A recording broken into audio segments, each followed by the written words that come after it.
one thing at one point and another thing at another. He is prepared to just have the House pass the short-term deal, $1 trillion in cuts, kick the can down the road, raise the debt ceiling into early next year with this idea of a commission to look at it. But basically say, you don't want default? Here's a plan to keep you out of default for 6 months, and dare the Senate, dare the White House to veto it, to block it. You prefer to make a deal with the Senate Democratic leader, Harry Reid. I mean, that was what happened yesterday, which was really an amazing moment. They had that meeting in the White House yesterday morning. They walked out, and the speaker said, I'm going to convene a meeting only of congressional leaders. And they had that meeting late in the afternoon yesterday on the Hill. And I asked one of Speaker Boehner's aides, well, I said, who represented the White House at that meeting? Because I've been in the government, and the White House always is represented at these meetings on the Hill. No one. It was the 4 congressional leaders alone.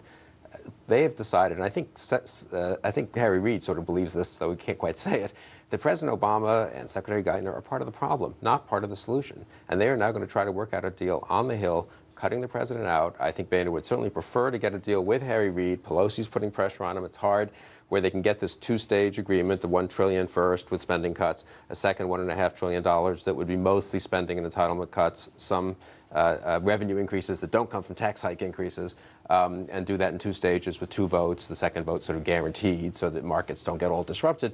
I think that's doable. They can do it either as a House Republican bill that then goes to the Senate, or they can do it in negotiation with the Senate Democrats first. But the big story here for me is the bipartisan willingness to walk away from President Obama. But the other part, there may be